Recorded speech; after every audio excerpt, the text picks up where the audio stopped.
I'm Bill Barajas. That breaking news coming from the Richmond area where crews have been searching all day long for an 8-year-old little boy who has autism and is nonverbal. Ryan Akagbusi, seen here, disappeared around 5 this morning from his home in the Lakemont neighborhood. KPRC2 investigator Mario Diaz has been with search teams all evening. He joins us now live with the very latest. Mario?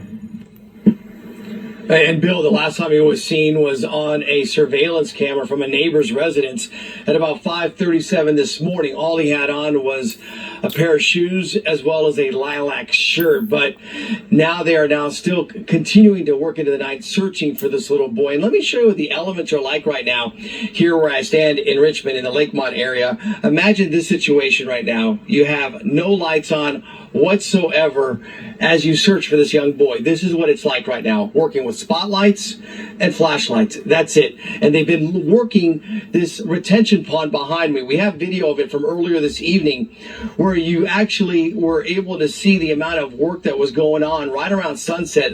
Much more activity than what we had seen earlier in the day at this retention pond that was about a quarter of a mile away from this little boy's home. And you had investigators from Fort Bend County as well as EquiSearch that was searching, trying to pick up any kind of detection they could.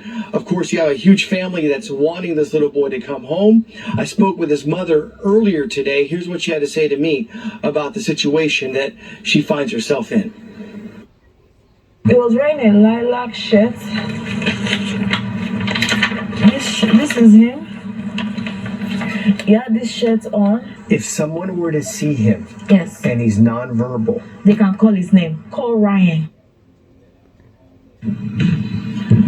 And what's interesting, obviously, here tonight is that we know that investigators plan on looking behind me throughout the course of the evening. They're saying the water is warm, the weather is nice. They can work throughout the course of the evening. This is one area that has really intensified with the focus. In fact, they actually put up this sheriff line behind me here in the last 45 minutes as they have the boats looking in and out of this little cove here behind me for any kind of sonar image. They had one earlier, according to Tim Miller, and they wanted to really focus in on that image, but it's challenging to find it again, he says, because it is just such shallow water and the radar doesn't really pick up again that easily to create that image. Again, Fort Bend County Sheriff's Office told me they're going to be out here tomorrow if there is no findings tonight. They plan to bring out robotic divers as well as kayaks and intensify the search here, but at the same time there are still searchers around this entire neighborhood. Focus here is to bring back this little boy home safe and sound. That's what We're glad to have you with us. We begin with an end to a missing child case that family and searchers feared. 8-year-old Ryan Akagbusi disappeared yesterday. His body was found this morning. Fox 26's Jade Fleury reports from Fort Bend County. Flyers still hang on the tree for 8-year-old Ryan Akagbusi, who went missing on Saturday. Sadly, after an unfortunate turn of events, his family is now mourning his loss. I pray for the family and may that child rest in peace. A tragic end to the search for a missing autistic child. Found him on the southeast corner of this pond. 8-year-old Ryan Akagbusi went missing Saturday morning. He was found dead in a body of water in a Richmond neighborhood the following day. So often with autism, water is a real feature. It's an attraction. So this was the most logical. The specialized search and rescue team brought in to help find the missing child. It's a side scan sonar. Using sonar technology, they were able to locate his body.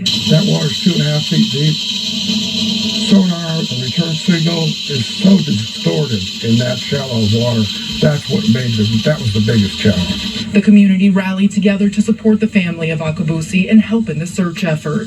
It's a very sad situation. I mean, it's very unfortunate for a parent to lose their child in such a circumstance. I understand that mom is surrounded by family and friends, and that's a good thing. Friends in EquiSearch are asking for prayers as the family continues to deal with the tragedy. The community continuing to mourn for the loss of the child. Reporting from Richmond.